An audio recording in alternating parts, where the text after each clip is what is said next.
Hello students, I, Anuradha Goswami, Senior Assistant Professor, Department of Commerce from the Bhopal School of Social Sciences welcome you all for this video presentation titled Partnership. The subtopics covered in this presentation includes meaning, definition, characteristics, merits and demerits of partnership. I will begin this presentation by explaining the meaning of partnership. Partnership is a formal agreement between two or more persons who join hands to form a business organization with the objective of earning profit. They agree to provide all the resources required for the business and distribute responsibilities for managing the business activities and share the income or losses that the business generates. Those people who invest money in the partnership are individually known as partner and collectively as firm. In India, all the aspects and function of partnership are determined under the Indian Partnership Act 1932. The formation of partnership is easy and simple. It is formed to meet the need for more capital, effective supervision and control, greater specialization, division of work between proprietors and for spreading of risk. Persons from similar background or persons of different ability and skills may join together to carry on this business.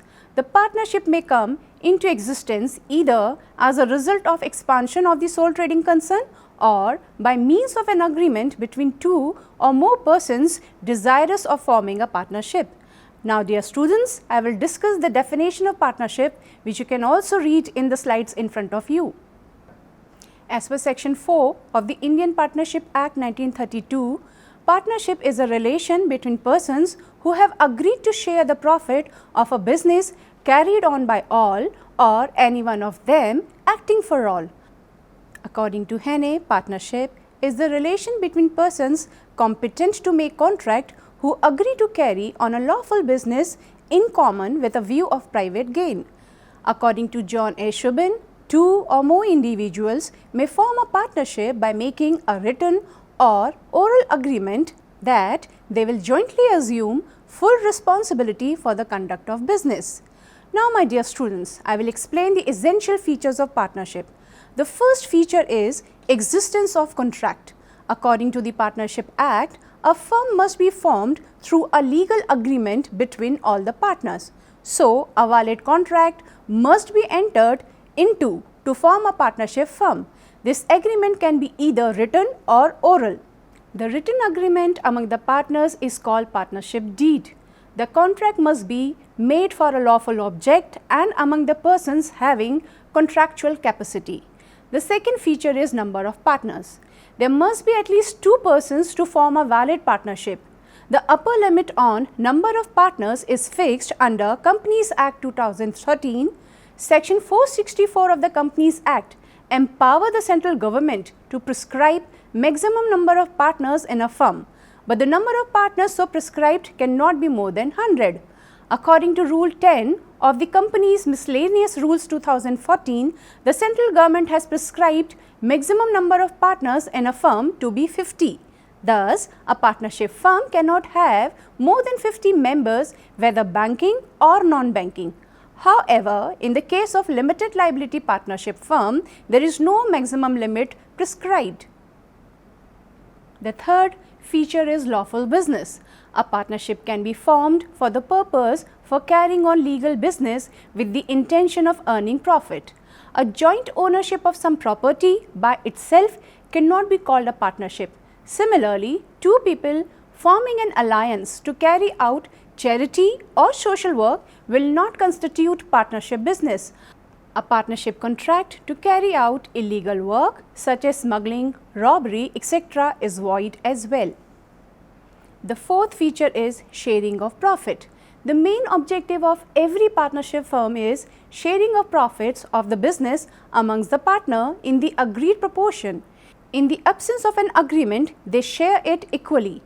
If a partner is deprived of his right to share the profit of the business, he cannot be called as partner. The fifth feature is unlimited liability. Just like the sole proprietor, the liability of partners is also unlimited. All the partners are liable for the payment of the debts even if they have to liquidate their personal assets. It means if the assets of the firm are insufficient to meet the liabilities, the personal properties of the partner, if any, can also be utilized to meet the firm's liabilities.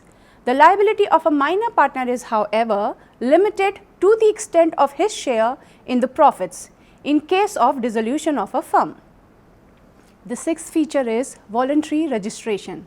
Registration of partnership is not compulsory. Since registration entitles the firm to several benefits, it is considered desirable.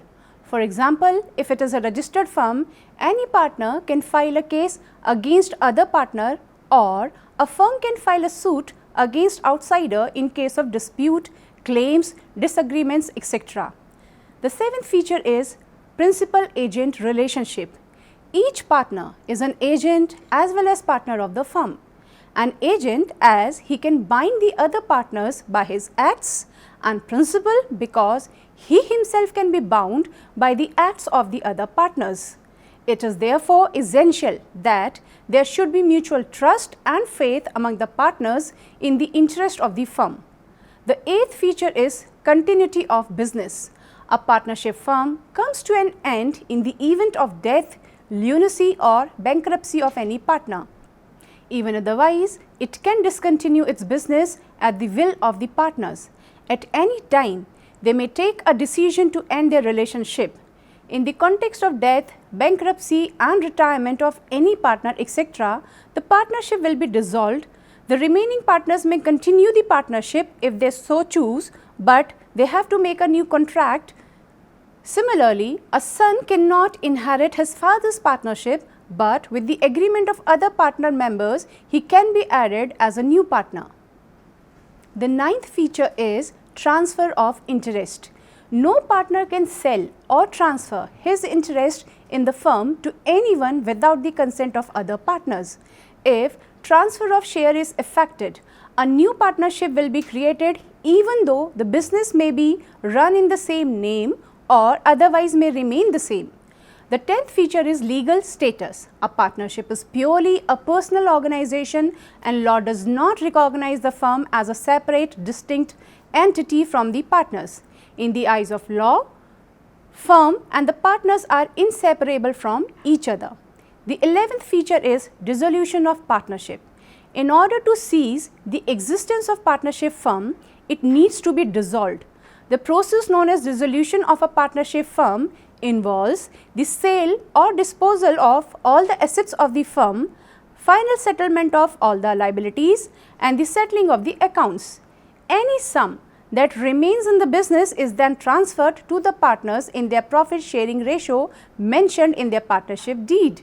Hence, the dissolution of partnership firm is the decision of all partners collectively to terminate the business agreement made between them. Now, I will explain the advantages of partnership business. The first advantage is easy to form. Like sole proprietorship, the partnership business can be formed easily without any legal formalities. It is not necessary to get the firm registered. A simple agreement, either oral or in writing, is sufficient to create a partnership firm. The second benefit is availability of large resources. Unlike sole proprietor, where every contribution is made by one person, in partnership, partners can contribute more capital and other resources as required. The partner can contribute more efforts and also more time for the business.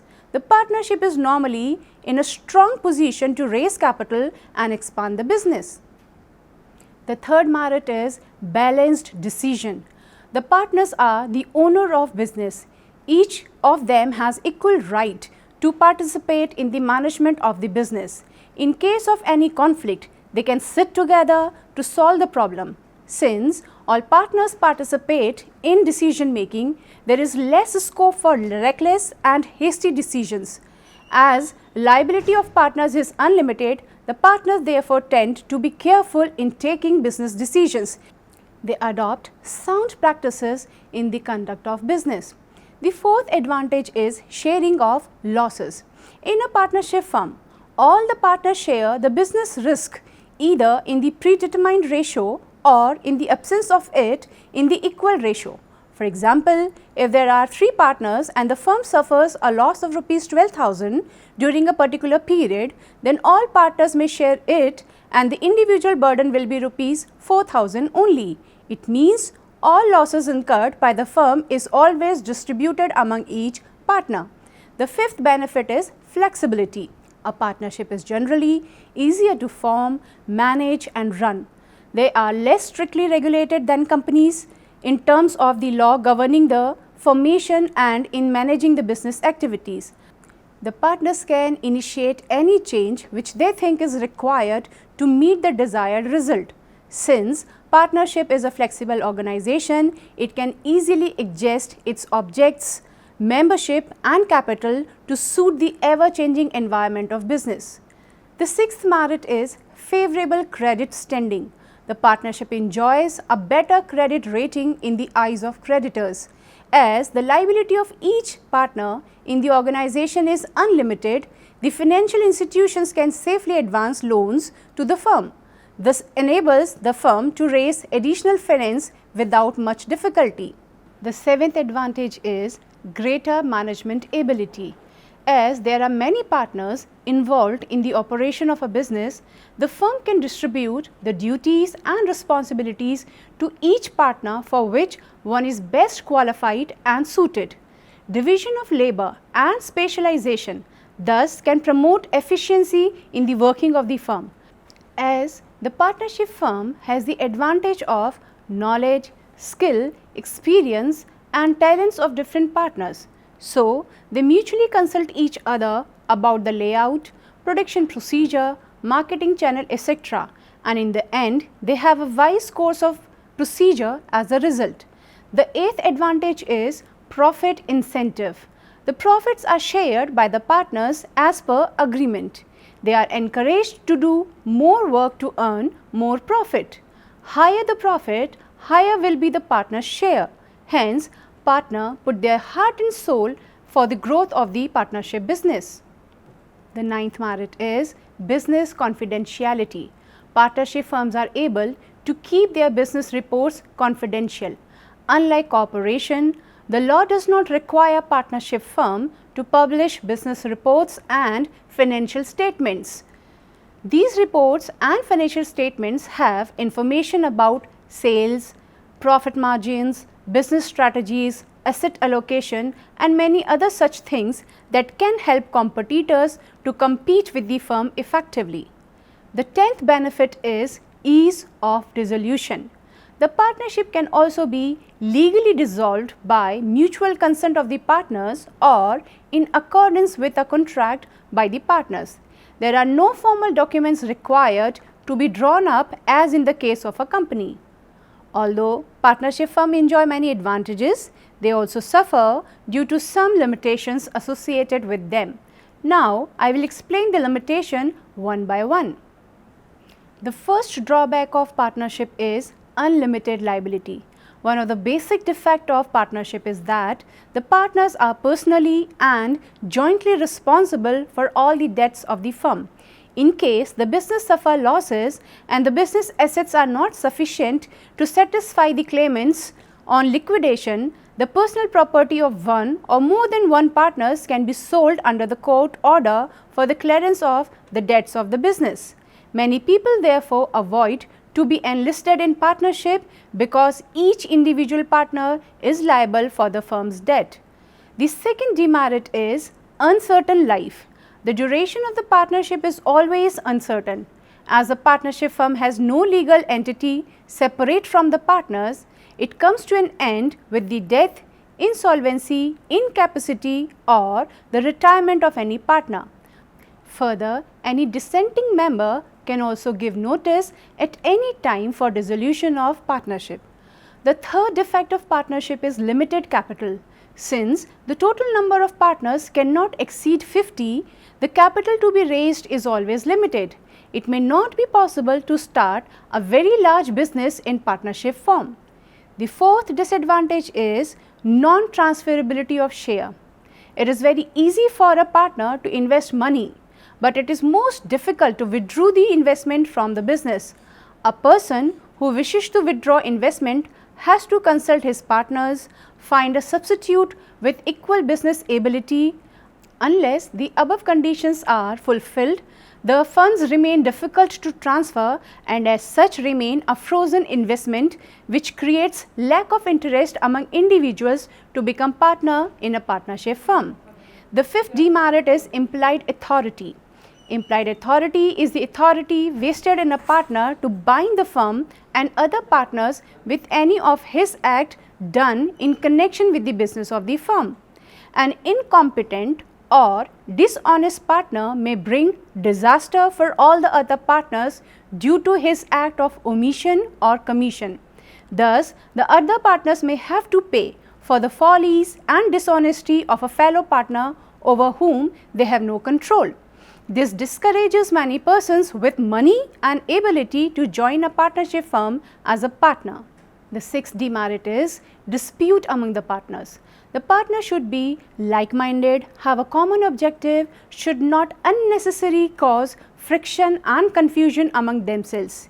In case of dispute among the partners, quick action should be taken by all the partners for the remedial measures. Otherwise, even a small confusion or friction among the partners can result in the dissolution of partnership firm.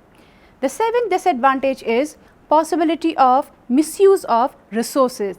It is known to each and every partner that the resources of the firm are owned jointly. So, there can be ample chances of misuse of resources of firm by a dishonest partner, resulting in loss of firm's assets and income. The eighth demerit is loss of business opportunities. In case of difference among the partners, a delay may take place in decision making. This can cause loss to the firm due to the lost business opportunity. The ninth drawback is divided control. In partnership, the work of the business is divided among the partners according to their ability, choice and taste. Divided control and responsibility sometimes creates confusion and delay in making decision. The lack of efficiency on the part of one partner can upset the whole structure of the business and ultimately lead to the dissolution of the firm. The 10th disadvantage is lack of public confidence. Partnership form of organization may not enjoy the public confidence due to the lack of transparency, publicity and absence of regulations. Thank you, dear students. I hope this video presentation will help you in comprehending all the concepts related to partnership.